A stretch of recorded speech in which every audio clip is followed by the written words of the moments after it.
नमस्कार मित्रांनो. दोघांचीही व्याकुळता अखेरीस संपते, कारण दोघांनीही एकमेकांना मिळवलेलं असते. फायनली त्याचं अख्खच्या अख्खं शिकदूम झालेलं असते. तिथून पुढे 5 वाजत आलेले असतात म्हणून प्रणाली हळूच हर्षदला सारून बाजूला होते आणि फ्रेश व्हायला जाते. हर्षदला जरा डोळा लागलेला असतो म्हणून ती अलगदपणे उठून बाथरूममध्ये जाते. फ्रेश होऊन आल्यावर काढलेली साडी नेसते. केस चेहरा जरा आवरते. हर्षदचं पांघरूण व्यवस्थित करून आवाज न करता खाली जाते. तर खाली संगीतानेही चहा टाकलेला असतो. आज प्रणाली संगीतासोबत कडक आलं घातलेला चहाच घेते आणि तिला मुलींना आज घरी जायचं आहे म्हणून प्रणाली त्यांच्याशी खूप गप्पा गोष्टी करते. तर संगीताही प्रणालीला सगळ्यांची काळजी घे, स्वतःची पण काळजी घे, काही लागलं केलं तर आवर्जून कळव, रोज फोन करत जा असे निक्षून सांगते. तर प्रणालीही तिला फोनचं प्रॉमिस करते आणि अंजू-मंजूला मिठीत घेऊन खूप सारे मुके घेत बसते, कारण तिला माहिती असते की आता खूप दिवसांनीच तिच्या 2 चिमण्या तिला दिसणार आहेत. तर वर रूममध्ये साहेबांना तेव्हाच जाग आलेली असते, कारण मॅडमजवळ नाहीत म्हणल्यावर त्यांना झोप लागणं अशक्य असते. हे खरं असलं तरी तेव्हा तो दूर जाईल तेव्हा कसे करणार आहेत हे दोघं, काय माहीत. पण ह्या दुराव्यामुळे एक नवी गोष्ट नक्कीच उघडकीस येणार आहे, ज्याचे पडसाद ह्यांच्या नात्यावर खूप डेंजर उमटणार आहेत. स्पेशली प्रणालीच्या बाबतीत खूप मोठं दुर्दैव समोर येणार आहे, कारण आपण आपल्या आयुष्याच्या बाबतीत खूप काही ठरवतो, खूप स्वप्न रंगवतो, पण घडतं तेच जे विधी लिखित असते, हो तेच जे नशिबात लिहिलेलं असते. पण तरीही जिथे खऱ्या अंतःकरणापासून केलेलं प्रेम असते तिथे तर पर्वतालाही मागे सारून वाट द्यावी लागते. खऱ्या प्रेमासमोर तर देवालाही झुकावं लागते. तिथे नशीब काय चीज आहे. पण परीक्षा ही तर देवालाही चुकली नाही आहे. तिथे आपल्यासारख्या सामान्य माणसाचा कसा निभाव लागणार. पण पाससुद्धा तोच होतो जो निडर परीक्षेला सामोरे जातो. बघू आता नशीब प्रणालीची आणखी कोणती परीक्षा घेणार आहे आणि ते काय आहे हे तर पुढल्या काही भागातच बघायला मिळेल. असो, सध्याचे भाग आपण सध्या एन्जॉय करूयात. चला आता पुढे जाऊयात. तर दोघेही आवरून चहा घेऊन हॉस्पिटलसाठी निघायला लागतात. जाता जाता हर्षदचा पाय जड होतो व तो अंजू-मंजूला कवेत घेऊन खूप लाड करतो. संगीताला नीट जा, पोरींकडे व घराकडे नीट लक्ष दे असे बजावून सांगत ते घराबाहेर पडतात. तर काही अंतर गेल्यावर त्याची गाडी एका ठिकाणी थांबते व हर्षद प्रणालीला मी 2 मिनिटातच आलो असं सांगून जातो. तीही मग रेडिओवरचे गाणे ऐकत मोबाईलवर बघत बसते आणि काही क्षणातच हर्षद येतो. तर काय, साहेबांनी स्वीट कॉर्नसाठी गाडी थांबवलेली असते. तिच्यासाठी तो गरम गरम स्वीट कॉर्न घेऊन येतो विदाऊट लिंबू, कारण मॅडमना आंबट आवडत नसतं. प्रणाली हे बघून हर्षद, अरे सकाळी मी सहजच म्हणाले होते की मला स्वीट कॉर्न हवाय, तो अजून लक्षात ठेवलंच नाही तर आणलंसुद्धा. हर्षद हसत हसत तिच्या हातात गरम गरम कणीस देत मग प्रणालीने काही मागावं आणि हर्षदने ते विसरावं शक्यच नाही आहे. तुझ्या तोंडातलं प्रत्येक वाक्य माझ्यासाठी काळ्या दगडावरची पांढरी रेघ आहे, न पूर्ण होऊन कसे चालल. प्रणालीच्या डोळ्यात अश्रू उभे राहतात. हर्षद, इतकं प्रेम करू नये रे, खूप अवघड होईल माझ्यासाठी. हर्षद, मी मरून जाईन हां तुझ्याशिवाय. हर्षद ओरडत, प्रणाली खबरदार, जर पुन्हा असलं काही वंगाळ बोललीस तर तुला काय होईल त्याआधी मी मरण पसंत करेन. प्रणाली रडक्या डोळ्यांनी चिडत, हर्षद तुझे तोंड चांगलं नाही आहे बाबा, गप्प बस, असलं काही बोलू नकोस, मीही नाही बोलणार. मग ती स्वीट कॉर्न खायला लागते. गाडी सुरू होते. ती खात खात हर्षदला एक बाईट देऊ करते. तर हर्षद, नको मला, खातोस, माझे पोट तर तुझ्या बोलण्यानं भरलं की. प्रणाली खात खात बोलत, हर्षद चिडला का तू, आता काय झालं चिडायला. हर्षद गाडी चालवत, चिडू नाही तर काय करू, काळजाला नुसतं चर्र झालं तुझे ते वाक्य ऐकून. कधी पण तुझे बोलणं नीट कसं काय नसतंय म्हणतोय मी. आधी बोलायचं नंतर स्वारीची पिपाणी वाजवत फिरायचं, हे काही बरोबर नाही आहे बघ. प्रणाली चकित होऊन, बाप रे, आज एका माणसाला खूप राग आलेला दिसतोय. प्रणाली, काही खरं नाही हो तुझे. आता कसे बरं म्हणवायचं त्याला, काय असेल बरं सोल्युशन. हर्षद गाडी थांबवत, ए एडछाप, उतराखाली दवाखाना आला म्हणलं. ती उतरते. तो गाडी पार्क करून येतो. दोघेही वर फ्लोअरला जातात. मग आधी रमेशला भेटून येतात, नंतर सगळे चहा घेऊन येतात. तर गाडी हर्षदला लागणार असते आणि किसन काय उद्यापासून नसणार असतो. म्हणून माधवी ड्रायव्हरला फोन करून गाडी मागून घेते व मग माधवी, पार्वती, किसन घरी जायला निघतात. हर्षद मग किसनला घरी गेल्यावर शेतावर काय काय करायचं आहे ते सांगतो आणि स्वतःच्या मनाचं खरं करत त्याच ड्रायव्हरला किसन आणि सगळ्यांना गावी पोचवायला सांगतो. किसन ही त्याची ही काळजी बघून बाप शेवटी बापच असतो असे आनंदाने वाटून देतो. तर हर्षद, आई मी काय म्हणतो, तुम्ही उद्या निवांत या, कारण आता काय दादा पण नाही आहे, सकाळ सकाळी आणाया आणि उगाच दगदग कशाला म्हणतोय मी. माधवी म्हणते, अरे उलट आम्ही लवकर आलो की तुम्हाला घरी लवकर जाता येईल, तुमचा आराम होईल म्हणून लवकर आलेलंच बरं. हर्षद परत समजावत, आई आम्ही काय रात्री थांबतो, रात्र तशी पण झोपीतच निघून जाते, त्यामुळे दगदगीचा प्रश्न येतच नाही. उलट अख्खा दिवस इथं काढणं कठीण आहे, तेव्हा मी सांगतो ते ऐका आणि ऐकलंच पाहिजे. माधवी लहान मुलाप्रमाणे हिरमुसून, बरं बाबा ठीक आहे, आता काय मुलाचा शब्द म्हणजे शेवटचा शब्द आहे माझ्यासाठी. ताई पाहताय ना हर्षद कसा ऑर्डर सोडतोय. पार्वती म्हणते, तो असाच आहे म्हणून तर आम्ही कोण त्याच्या नादाला लागत नाही, पण नेहमी करतो वागतो पण बराबरच, म्हणून न ऐकून पण चालत नाही. माधवी हसत हर्षदच्या डोक्यावर हात ठेवत, बाळा तू सांगशील तसे आणि तसेच करेन मी, बास का. त्यानंतरही तिघे घरी जातात. घरी गेल्यावर संगीताने सगळी तयारी आधीच करून ठेवलेली असते. आल्या आल्या त्यांना चहा देते, त्यांचा स्वयंपाकही बनवून ठेवलेला असतो. तर माधवी ही इतक्या उशिरा घरी गेल्यावर तिथून कुठे काय करत बसणार म्हणून संगीताला घरून डब्बा बांधून घ्यायला लावते. मग त्या दोघींचा निरोप घेऊन किसन आणि संगीता गावी निघतात. ते गेल्यावर घर कसे एकदम मोकळं वाटू लागतं, पण दोघींचा स्वभाव बोलका असतो म्हणून दोघी छानच गट्टी जमते. दोघी एकमेकींचा आधार होत राहू लागतात. तर हॉस्पिटलमध्ये 8 वाजत आलेले असतात. हर्षदच्या रमेशची चांगलाच गप्पा रंगत असतात. तर प्रणाली हे सगळं अगदी कौतुकाने ऐकत व पाहत असते. इकड तिकडच्या गप्पा, थोडीशी चेष्टा मस्करी असे बरंच काही चालू असते, जेणेकरून रमेशच्या मनावरचं असलेलं दडपण किंवा भीती हे सगळं हसण्यातून रिलीफ होऊन जावं असा हर्षदचा प्रयत्न असतो आणि तो बऱ्यापैकी सक्सेसही होतो. रमेशच्या चेहऱ्यावर हास्य उमलत असते. त्याच्या डोळ्यात एक आत्मविश्वास दिसून येऊ लागतो, जो प्रत्येक पेशंटसाठी खूप महत्त्वाचा असतो. आपल्या हर्षद साहेबांना काहीच अशक्य नसतं. एक प्रकारचे जादूगरच असतात. जिथे जाईल तिथे ह्यांची जादू हवेप्रमाणे असते आणि प्रत्येकाला आनंदाच्या उत्तरात सुगंधित करून टाकते. तेवढ्यात नर्स तिथे रमेशचं जेवण घेऊन येते. तीही रमेशला असे मनमोकळेपणाने हसताना पाहून चकित होऊन जाते. बाप बेट्यांचं बॉन्डिंग किती स्ट्रॉंग आहे हे पाहून तिलाही कुतूहल वाटतं. खरंच मुलगा असावा तर असावा तिलाही कुठेतरी असेच वाटून जातं. कारण आजकाल धावपळीच्या जीवनातही अशीही मुलं आहेत जे आईवडिलांना इतकं महत्त्व देतात, इतकं प्रेम देतात, हे तिला कौतुकास्पद वाटतं. तिच्या मनात हे विचार घोळत असतात. तेवढ्यात हर्षद तिच्या हातातलं ताट घेतो आणि मी आज बाबांना जेवू घालणार आहे असे म्हणून नर्सला परमिशन मागू लागतो. खरं तर ते अलाउड नसतं हॉस्पिटल रूलनुसार, पण हर्षदच्या गुड नेचरने ती इतकी इम्प्रेस होऊन जाते की होकार दर्शवते. पण ती नर्स तिथेच थांबलेली असते. तर हर्षद आधी जाऊन हात स्वच्छ धुवून येतो आणि मग रमेशला भरवू लागतो.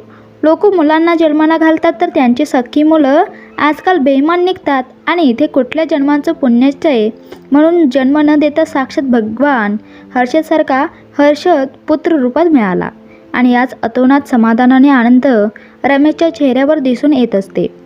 आणि म्हणून तो रोजच्यापेक्षा 4 घास आज जास्तच खातो व हे बघून त्या नर्सलाही आश्चर्य वाटतं की पेशंटने आज सगळं ताट कसे काय संपवलं, काय जादू आहे व ह्या मुलात. आणि आपल्या मॅडम हर्षदची रमेशची माया बघून गळा रडू लागतात म्हणून पटकन वॉशरूममध्ये घुसतात. तर जेवण होते, औषध होतात आणि नर्स हर्षदला आता पेशंटला आरामाची गरज आहे म्हणून बाहेर बसायला सांगते. तो बाहेर जातो तर प्रणाली वॉशरूममधून बाहेर येते. तेव्हा तिला कळतं की बाहेरच थांबायचं आहे म्हणून तीही जायला निघते. तेवढ्यात ती नर्स न राहून, एक्सक्यूज मी, पेशंट सासरे आहेत का तुमचे. त्यावर प्रणाली, नाही माझे डॅड आहेत, ती मुलगी आहे त्यांची. ती नर्स, हो मग ते बाहेर गेलेले तुमचे भाऊ आहेत का. प्रणाली हसत, अहो सिस्टर, तो जो बाहेर गेला आहे तो नवरा आहे माझा, माय हजबंड. ती ते ऐकून थोडी स्तब्ध होऊन जाते. थोड्या वेळेच्या पोचनंतर, sorry, I am so sorry, ते ज्या पद्धतीने केअर करत होते, I just thought you know Pranali, yeah it's okay. ती नर्स परत, ma'am you are so lucky girl in the world. Your parents too. I feel little jealous. You have such a really good husband. Pranali smile करत, I know very well. Thank you. Pranali बाहेर निघून जाते तर ती nurse एक जावई असा मुलासारखा कसा काय वागू शकतो या संभ्रमात पडते. पडू दे, जाऊ दे. आपल्याला आपला हर्षद आहेच भारी की कुणीही विचारात पडावं तर बाहेर बघू. मिठीशी प्यारीशी नोकझोक. हर्षद म्हणतो, चला गिळायला 9 वाजून गेलेत. प्रणाली तोंड बारीक करून, हर्षद तू अजूनही चिडलाच आहेस का? हर्षद कन्फ्यूज होऊन, मग आता मी मधी रडत कशा पायी होती? प्रणाली, ह्याला कसे कळलं? कुठे नाही, अजिबात रडत नव्हते मी. आणि मी कशाला रडू? हर्षद तिची चोरी पकडत, होय म्हणजे मलाच येडं लागलंय वाटतं. चल सांगून टाक लवकर, कशापायी रडत होती? प्रणाली कुतूहलाने, पण तुला रे कसं कळलं? तुझे लक्ष तर डॅडकडे होते. हर्षद एक भुवई उंचावून, माझे लक्ष जरी एकीकडे असलं तरी माझी नजर चारी बाजूला फिरते, कळलं? आणि तुझ्या चेहऱ्यावरची तर फक्त एक झलकच कापी आहे मला तुझ्या मनातलं ओळखण्यासाठी. सांग लवकर. प्रणाली हसत, नथिंग सिरियस. हर्षद, तुझ्या डॅडवरचं प्रेम बघून सहजच भरून आलं.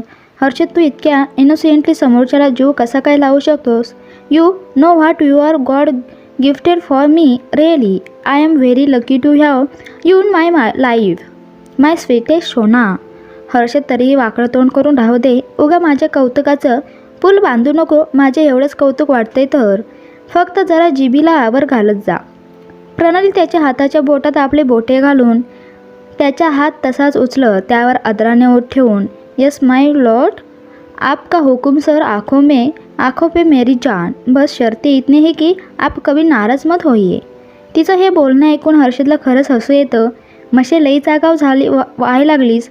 हां माय लॉर्ड म्हणो, काहीतरीच असते तुझे. चला, पोटात कावळे वरडून नाच करा लागलेत. प्रणाली म्हणते, ओके लेट्स गो. मग दोघेही लिफ्टमध्ये जातात. पण लिफ्ट फर्स्ट फ्लोअरला न थांबता डायरेक्ट ग्राउंड फ्लोअरला थांबते. ते बघून प्रणाली, हर्षद आपण कुठे जातोय? नाही म्हणजे कॅन्टीन तर वर राहिलं ना. दोघेही बाहेर पडतात. हर्षद म्हणतो, अगं त्या कॅन्टीनचं जेवण खाऊन वैताग आलाय. मुळात दवाखान्यातलं जेवणच आवडत नाही मला. पण आता येताना ते बघ समोरचं रोडच्या पलीकडं चांगलं हॉटेल आहे ते दिसलं म्हणून मग ठरवलं की आजचा बेत इथंच आखायचा. चल मग. प्रणाली म्हणते, अरे गाडी तर आण. ते काय समोरच तर जायचं आहे, मग विनाकारण गाडी कशाला? प्रणाली हाताची घडी घालून, नो वे, मी गाडीतच जाणार.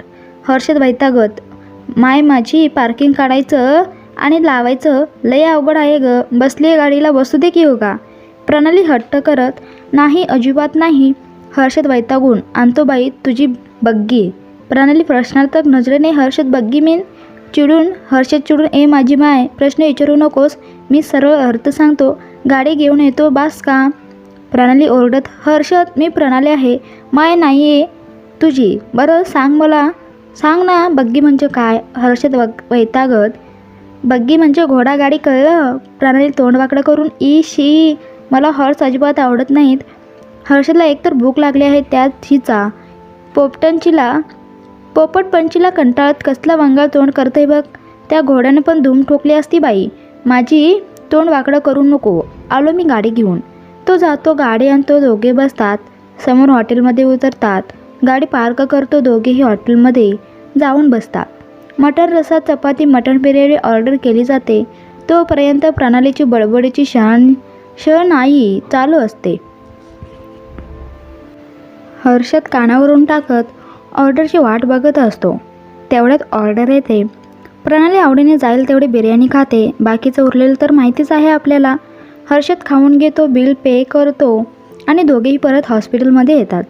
हे सगळं उरकेपर्यंत व तेही मॅडमच्या बडबडीच्या टाईमपासामुळे जवळजवळ 11 वाजत आलेले असतात. लिफ्ट थांबते. प्रणाली बाहेर पडते, पण मागे वळून बघते तर हर्षद आतच उभा असतो. ते बघून प्रणाली, हर्षद कम ना. अरे आता अजून कुठे जायचा विचार आहे? हर्षद डोळा मारत तिला आत येण्याचा इशारा करतो. ते ऐकून प्रणाली, आता अजून आत कशाला यायचं मी? हर्षद हसत, 1-2 मिनटं. प्रणाली त्याचा रोख ओळखत, ओहो आय सी. पण कुणीतरी काल म्हणत होते की प्रणाली तुला ह्याशिवाय दुसरं काही सुचतच नाही, फक्त डोक्यात हेच असते, जागेचं पण भान नसतं. काय झालं याचं? हर्षद असा इशारा करत, तुला चांगलंच माहिती आहे की मी काल चेष्टा करत होतो. तसे तर माझ्या पण मनातच तेच असते. मला पण तर तुझ्या जवळ यायचं बहाणच पाहिजे असते आणि हेही तुला पण ठावं आहे. पण तुझे दुपारी भागलं म्हणून मला वाऱ्यावर सोडू नको. हां, ये 2 मिनटं. प्रणाली आज जात चेष्टेने, हो जनाब, नेकी और पूछ पूछ. पण आता तुझ्या आशिक बनाया आपने दिसलं तर चालतंय का? ते बघ, वर बघ तो कॅमेरा. प्रणाली म्हणते, oh my God, I just can't believe. Harshad तिचा हात हातात घेत तिच्यावर नजर राखून बघत असतो. पुढचं पाऊल उचलणार तेवढ्यात आपल्या मॅडमचं काहीतरी भलतं सुरू होते. प्रणाली शांतपणे, हर्षद, असा रोमॅन्स करायला खूप चांगलं वाटतं. अरे खरं तर कुणाच्याही नशिबात नसेल असे सुख, असे प्रेम. पण कधीकधी असं वाटतं की आपण नवरा बायको आहोत तरीही अशी वेळ येते आपल्यावर कुठेही काहीही करायची. हर्षद आता कुठे आपल्या आयुष्याच्या प्रेमाचा पावसाचा वर्ष होत होता तर लगेच असा दुष्काळ का यावा. ती तशीच हर्षदच्या जवळ उभी राहून बोलू लागते. हर्षदही तिला न अडवता ऐकू लागतो. हर्षद, बघ ना, लग्न झाल्यापासून बघ तू, ह्या संकटाचा ना नुसता धुपचाव असा खेळ सुरू आहे. प्रेमाची सावली पडते नाही तोवर विरहाच्या उन्हाला सामोरं जावं लागतो. एकतर आधीच 14-15 महिने हर्षद जवळपास 1.5 वर्षच दूर राहिलो आपण. कसे बसे जीवाचं रान करून तू पाडव्याला आपल्यात सगळं व्यवस्थित केले होते आणि फक्त मोजून 4 दिवसच आनंदाचे आलेले आपल्या वाट्याला. 4थ्या दिवशी हर्षद डॅडसोबत हे घडलं व पुन्हा आपल्या प्रेमावर विरहाची काळी सावली पडली. कधी कधी खूप चिडायला होते हर्षद, पण मग मी तुझा चेहरा डोळ्यासमोर आणते आणि स्वतःला शांत करून घेते. आता प्रणालीच्या डोळ्यात अश्रू तरंगत असतात. ते बघून हर्षदही खूप इमोशनल होतो. कारण प्रणाली सगळं बरोबरच तर बोलत असती. काही चूक नसताना 2 प्रेमवेड्या तरुणांना नेहमी एकमेकांपासून विनाकारण दूर राहावं लागत होते. संसार वेल बराहाच्या आधीच दरवेळी गळून पडली जाते. फुलायचं आणि फळायचं तर खूपच लांब राहिलं, पण तरीही स्वतःला सावरत तो जाऊ दे ग, असे किती पण दुष्काळ आले तरी आपण काही करायचं आपलं सोडतो का? आपण करायचं तेवढं प्रेम करतोच ना एकमेकांवर. पाहिजे तिथं चान्स मारतोच की. मग झालं तर त्या दुष्काळांना होईल तेवढं या म्हणाव. आम्ही नसतो घाबरत. आम्ही काही प्रेम करायचं थांबत नसतो म्हणाव. प्रणाली, जर संकटावर मात करायची असेल ना तर त्या संकटांना आपल्यावर कधी पण हावी वरचढ होऊ द्यायचं नसतं. बघ, जरा जरी त्याची डाळ शिजली ना की ते आपल्या घाबरवायला सुरू करतात. म्हणून आपण नेहमी 2 हात करायच्या तयारीत आहोत असे दाखवायचं असते. तेव्हाच ते काढता बाय घेतात. काय ए माझे फूल, उगाच काही पण विचार करू नको तू, असे म्हणून तो तिचे डोळे पुसतो आणि ओठांकडे वळत असतो. तेवढ्यात आपल्या मॅडमची नवी शयनाई सुरू होते. तर मित्रांनो, तुम्हाला हा कसा भाग वाटला ते नक्की मला कमेंटमध्ये सांगा. आणि तुम्हाला आवडला असेल तर नक्की लाईक करा, शेअर करा आणि या चॅनलला सबस्क्राईब करा. धन्यवाद.